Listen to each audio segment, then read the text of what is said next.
sa propre famille ou le frère de César Borgia apparut comme une figure peut-être encore plus sinistre que leur père. Alors que le pape Alexandre VI était animé par la luxure et la cupidité, César semblait animé par quelque chose de plus sombre, un mélange d'ambition politique et ce que beaucoup de ses contemporains considéraient comme une obsession contre nature pour sa sœur. Beau, brillant et impitoyable, César devint le garant des ambitions des Borgia, et Lucrèce se retrouva prise entre les manipulations de son père et la violence possessive de son frère. Le second mariage avec Alonso d'Aragon offrit un bref aperçu de ce qu'aurait pu être la vie de Lucrèce. À 17 ans, elle semblait sincèrement affectueuse envers son nouveau mari, et les récits contemporains évoquent une période de bonheur relatif. Elle donna naissance à un fils, Rodrigo, et, l'espace d'un instant, il sembla qu'elle pourrait échapper au réseau de corruption qui l'entourait. Mais les Borgia s'étaient fait trop d'ennemis, et le bonheur était un luxe qu'ils ne pouvaient se permettre. L'affection même que Lucrèce témoignait à Alonso pourrait avoir scellé son destin, car son père et son frère semblaient considérer tout attachement affectif indépendant comme une menace à leur emprise. Le meurtre d'Alonso d'Aragon constitue peut-être le chapitre le plus brutal de la tragédie de Lucrèce. En 1500, Alonso fut attaqué sur les marches de la basilique Saint-Pierre, grièvement blessé, mais pas tué. Tandis qu'il se rétablissait sous les soins dévoués de Lucrèce, elle tenta désespérément de le protéger, préparant même ses repas elle-même pour éviter l'empoisonnement. Mais elle ne put se protéger de son propre frère. César, déclarant prétendument que « ce qui n'était pas fait au déjeuner le serait au dîner », entra dans la chambre d'Alonso avec ses hommes de main. Lucrèce et sa belle-sœur furent emmenés de force, et Alonso fut étranglé dans son lit. La cause officielle du décès fut la fièvre. L'impact psychologique d'avoir vu son frère assassiner son mari alors que son père, le pape, avait non seulement permis, mais probablement ordonné le meurtre aura brisé le peu d'innocence qui restait en Lucrèce. Des témoins l'ont décrite comme transformée, la jeune femme pleine de vie avait laissé place à un spectre aux yeux creux qui comprenait, enfin et pleinement, qu'elle n'était pas une personne, mais un objet.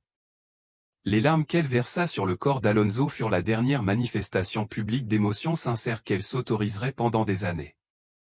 Après le meurtre d'Alonso, de sombres rumeurs s'intensifièrent sur les relations de Lucrèce avec son père et son frère. Des domestiques murmuraient des convocations nocturnes aux appartements papaux et la jalousie violente de César envers tout homme qui manifestait de l'intérêt pour sa sœur. Des rumeurs parlaient également d'un mystérieux enfant, le tristement célèbre Romanus, dont la filiation était délibérément entourée d'une confusion. Les bulles papales se contredisaient sur les origines de l'enfant, certaines suggérant que César en était le père, d'autres pointant du doigt le pape lui-même, tout évitant soigneusement la question de l'identité de la mère. Son troisième mariage, avec Alphonse d'Este de Ferrare, marqua la transformation ultime de Lucrèce. À 21 ans, elle n'était plus un pion innocent, mais une survivante aguerrie qui avait appris à naviguer dans les eaux troubles de la politique italienne. Les négociations pour ce mariage révélèrent à quel point elle avait assimilé les leçons des Borgia, elle négociait position, dot et garantie avec la froide efficacité d'une diplomate. Comprenant que si elle devait être traitée comme une propriété, elle obtiendrait au moins les meilleures conditions possibles, Lucrèce s'assura une certaine autonomie qui lui avait longtemps échappé.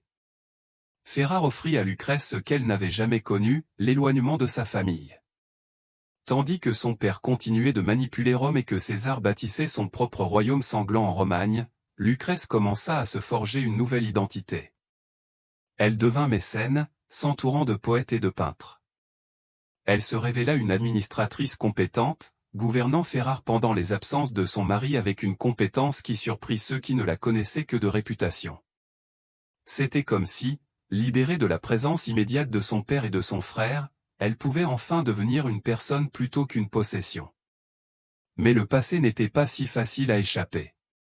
Lorsque le pape Alexandre VI mourut en 1503 ou peut-être empoisonné, bien que la fièvre fût la cause officielle, la réaction de Lucrèce fut révélatrice. Les témoins ne rapportèrent ni larmes, ni manifestations dramatiques de chagrin, seulement une froide acceptation de la nouvelle et une inquiétude immédiate pour sa propre position politique. La mort de l'homme qui lui avait donné la vie mais volé son innocence ne suscita qu'un calcul pragmatique. C'était peut-être là la plus fidèle indication des dommages causés, qu'une fille puisse apprendre la mort de son père et n'éprouver que du soulagement. La chute de César fut rapide. Privé de la protection papale, ses ennemis se rapprochaient. L'homme qui avait terrorisé l'Italie et qui avait peut-être assassiné son propre frère et certainement le mari de Lucrèce se retrouva emprisonné, s'évada et fut finalement tué lors d'une escarmouche mineure en Espagne. La réaction de Lucrèce à la mort de son frère fut tout aussi modérée, même si certains observateurs remarquèrent qu'elle porta ses vêtements de deuil bien plus longtemps que le protocole ne l'exigeait. S'agissait-il d'un deuil sincère pour le frère qu'il avait à la fois protégé et tourmenté, ou d'un simple calcul politique? L'histoire reste mystérieuse. Les années passées à Ferrare révélèrent la résilience et l'intelligence remarquables de Lucrèce. Elle maîtrisa plusieurs langues, correspondit avec les plus grands esprits de son époque et fonda une cour dont le raffinement culturel rivalisait avec celui de toutes celles d'Italie. Les poèmes qui lui furent dédiés ne témoignaient pas de sa sombre réputation, mais de son érudition, de son esprit et de son mécénat. Pietro Bembo, l'un des plus grands humanistes de l'époque, entretint avec elle une correspondance passionnée qui révéla une femme d'une profondeur intellectuelle et d'une complexité émotionnelle considérable. Pourtant, même à Ferrare, Lucrèce ne put échapper aux conséquences de son éducation. Ses grossesses furent nombreuses et difficiles, elle subit de multiples fausses couches et enfants mort-nés, chaque perte lui rappelant la façon dont son corps avait été transformé en marchandise dès l'enfance.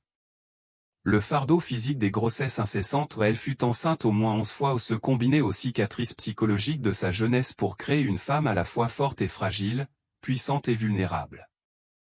Les enfants qui survécurent devinrent la rédemption de Lucrèce et son tourment. Elle voyait en eux la possibilité d'une vie différente, exempte de l'héritage des Borgia. De la vie générale, elle était une mère dévouée qui s'efforçait de protéger sa progéniture de la corruption qui avait marqué sa propre enfance, mais elle devait constamment les guetter, à l'affût des signes de la souillure des Borgia. Elle se demandait si les péchés des pères se manifesteraient à une nouvelle génération et craignait que le cycle de la manipulation et de la violence ne se perpétue malgré tous ses efforts. Sa correspondance de ces années révèle une femme d'une profondeur et d'une complexité surprenantes. Loin de la séductrice venimeuse des légendes, Lucrèce apparaît dans ses lettres comme une femme intelligente, cultivée et en quête désespérée de sens à une vie façonnée par des forces indépendantes de sa volonté. Elle écrivait sur l'art et la philosophie, sur l'art de gouverner et la poésie, mais rarement sur son passé. Le silence sur sa jeunesse en dit long, certaines blessures sont trop profondes pour être exprimées. La relation avec Alphonse d'Este évolua vers une sorte de véritable partenariat. Contrairement à ses précédents mariages, celui-ci se développa naturellement, sans l'interférence immédiate de sa famille. Alphonse, initialement réticent à épouser la tristement célèbre Lucrèce Borgia, en vint à respecter son intelligence et à se fier à son jugement.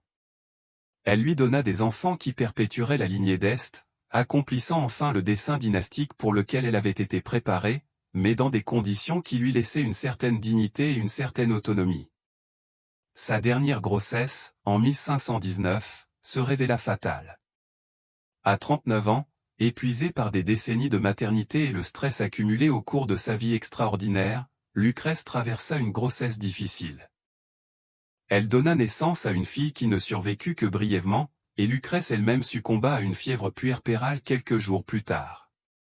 Sa mort fut accueillie avec un profond deuil à Ferrare, où elle s'était métamorphosée, passant de la tristement célèbre fille des Borgia à une duchesse respectée et mécène. Des témoins rapportèrent que la scène de son lit de mort était remarquable par sa sérénité, la femme qui avait tant vécu était enfin en paix. Une telle agitation fit face à la mort avec un calme qui surprit les observateurs. Elle prit des dispositions pour ses enfants, régla ses affaires avec l'efficacité qui la caractérisait et reçut les derniers sacrements de prêtre qui servaient une église bien différente de celle que son père avait corrompue par la mort. Peut-être a-t-elle trouvé la paix qui lui avait échappé. La Lucrèce Borgia historique ne ressemble guère à la femme fatale venimeuse des légendes populaires. Aucune preuve crédible n'existe qu'elle ait jamais empoisonné qui que ce soit, malgré le célèbre poison cannella associé à son nom. L'image de Lucrèce avec son anneau creux distribuant la mort est une création de ses ennemis et des romantiques qui lui ont succédé, trouvant l'idée d'une belle meurtrière plus convaincante que la réalité d'une enfant brutalisée ayant survécu pour devenir une souveraine compétente et une mécène. Les historiens modernes ont largement réhabilité la réputation de Lucrèce, la considérant comme une victime des ambitions de sa famille plutôt que comme une participante active à leurs crimes. Les allégations d'inceste, bien qu'impossibles à prouver ou à réfuter définitivement, en disent plus sur la réputation de la famille Borgia et la propagande de ses ennemis que sur les événements réels. Ce qui est clair, c'est que Lucrèce a été systématiquement maltraitée ou émotionnellement, psychologiquement et peut-être physiquement dès son enfance. La tragédie de Lucrèce Borgia ne réside pas dans les rumeurs salaces qui l'entouraient, mais dans la réalité d'une femme intelligente et talentueuse dont la vie a été détournée dès sa naissance par les ambitions d'autrui. Elle a été privée du droit fondamental à l'autodétermination, traitée comme une propriété marchandable contre des avantages politiques et contrainte d'assister au meurtre de ceux qu'elle aimait par ceux qui prétendaient l'aimer. Qu'elle soit sortie de ce calvaire en être humain fonctionnel, et à forcer de gouverner et de mécène, témoigne d'une force intérieure remarquable. Son histoire constitue un réquisitoire accablant contre le côté obscur de la Renaissance, la corruption absolue du pouvoir, la marchandisation des femmes, la possibilité pour même les plus hautes autorités religieuses de sombrer dans les plus profonds abîmes moraux. La cour papale, qui aurait dû être un modèle de guidance spirituelle, devint au contraire un cloaque de corruption qui détruisit l'innocence et pervertit les affections naturelles. La vie de Lucrèce illustre comment un pouvoir institutionnel, affranchi de toute responsabilité ou d'une foi sincère, victimise inévitablement les plus vulnérables. L'héritage de Lucrèce Borgia dépasse sa tragédie personnelle pour éclairer des vérités plus vastes sur le pouvoir, le genre et la survie. Elle représente d'innombrables femmes à travers l'histoire, nées dans des circonstances indépendantes de leur volonté et contraintes de traverser des situations impossibles. Sa transformation de victime à survivante, de pion à actrice, offre un modèle pour comprendre comment les opprimés peuvent parfois trouver une capacité d'action au sein de l'oppression, même si cette capacité est limitée et durement acquise. En examinant la vie de Lucrèce, nous devons également affronter des vérités dérangeantes sur la manière dont l'histoire est écrite et mémorisée. Pendant des siècles, les rumeurs salaces ont éclipsé les faits avérés. L'histoire d'une belle empoisonneuse était plus commercialisable que celle d'une enfant traumatisée devenue une administratrice compétente. Cette distorsion révèle comment la misogynie et le sensationnalisme peuvent façonner le récit historique, transformant les victimes en méchants et occultant les véritables crimes des détenteurs du pouvoir. La véritable horreur de l'histoire de Lucrèce Borgia ne réside pas dans les récits exagérés de poison et d'inceste, mais dans la réalité documentée d'une enfant privée d'innocence, d'une jeune femme privée de sa liberté d'action et d'une mère morte épuisée par une vie qui ne lui appartenait pas vraiment. Née en 1480, fille illégitime d'un homme qui deviendrait le pape le plus corrompu de l'histoire, elle n'a jamais eu la chance de mener une vie normale. Chaque instant, de sa naissance à sa mort, a été façonné par des forces indépendantes de sa volonté, mais elle a réussi à se ménager des espaces de dignité, d'intelligence et même de beauté malgré les contraintes de son existence. L'aspect le plus tragique de l'histoire de Lucrèce réside peut-être dans son caractère banal à bien des égards. Si les détails de la corruption papale et des dysfonctionnements familiaux étaient extrêmes, le schéma fondamental selon lequel les femmes étaient utilisées comme des pions politiques, privées d'autonomie et accusées des crimes des hommes était monnaie courante. L'histoire de Lucrèce n'est unique que par sa documentation et les sommets du pouvoir qu'elle impliquait. D'innombrables autres femmes ont subi des sorts similaires dans l'ombre, leurs noms étant oubliés par l'histoire, leurs histoires passées sous silence.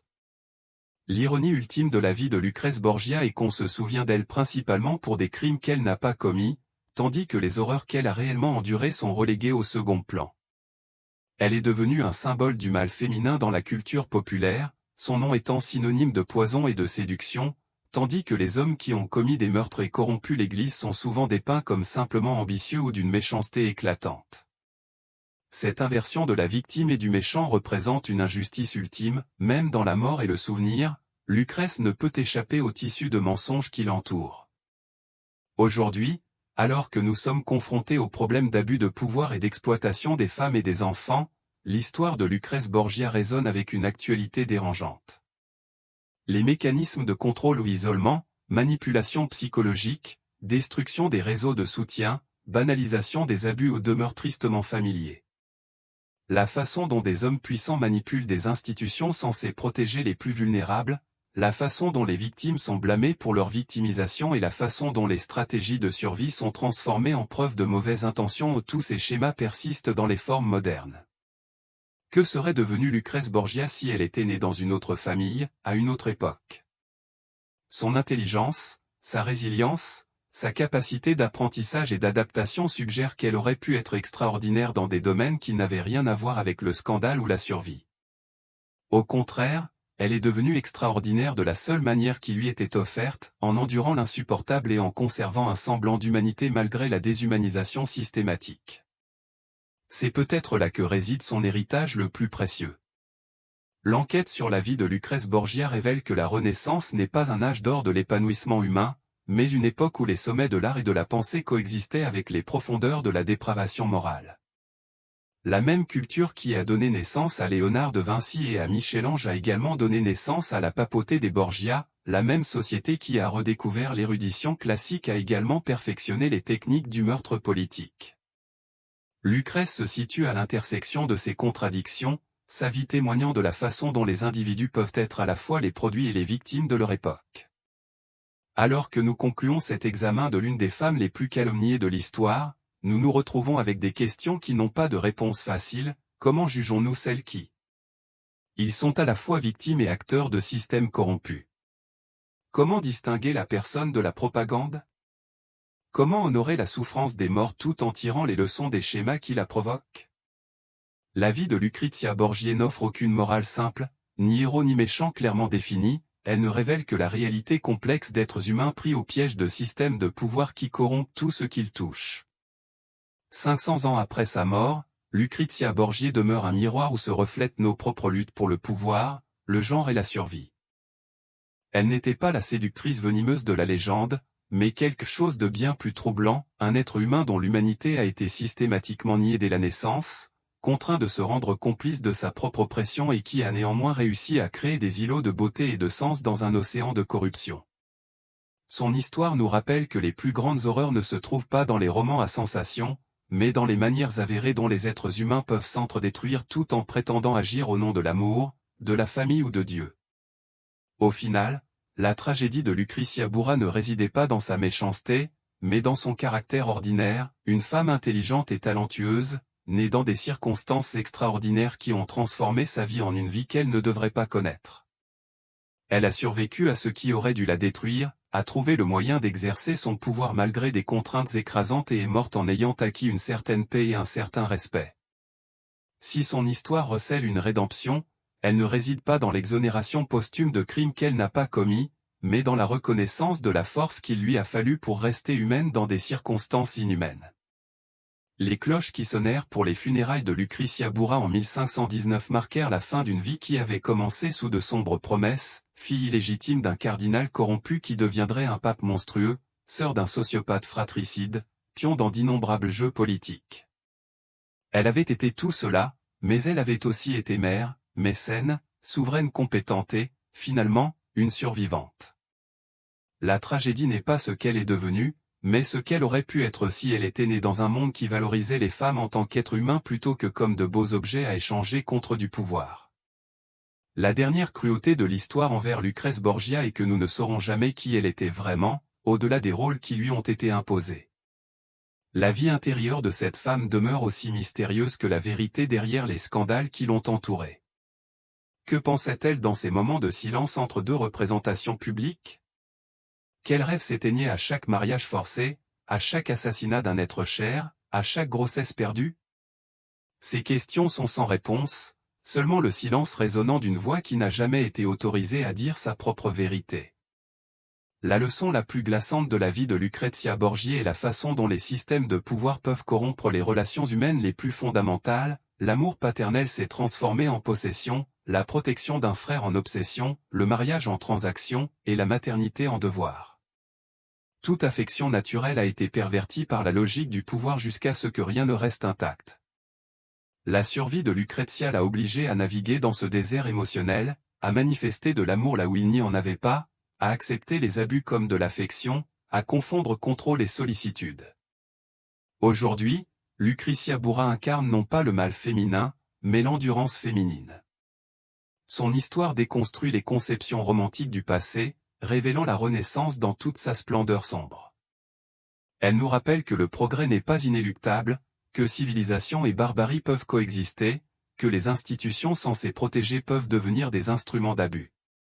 Plus important encore, elle nous rappelle que derrière chaque scandale historique se cachent des êtres humains dont les souffrances ne doivent pas être oubliées dans un élan de sensationnisme. La tragédie de Lucretia Borgia nous invite finalement à réfléchir à la manière dont nous traitons les plus vulnérables, dont nous exerçons notre pouvoir et dont nous nous souvenons de ceux qui n'ont eu d'autre choix que de survivre par tous les moyens. Élevée dans la corruption, préparée à l'exploitation et forcée à se rendre complice de ses propres abus, elle a conservé une once d'humanité. Qu'elle ait conservé un tant soit peu d'humanité tient du miracle, que l'histoire les qualifiait de méchantes plutôt que de victimes est une injustice que 5 siècles n'ont pas encore complètement corrigée. Dans la mort comme dans la vie, Lucretia Borgia reste prisonnière des récits écrits par d'autres, sa véritable identité étant aussi insaisissable que la promesse de dignité et de liberté humaine de la Renaissance.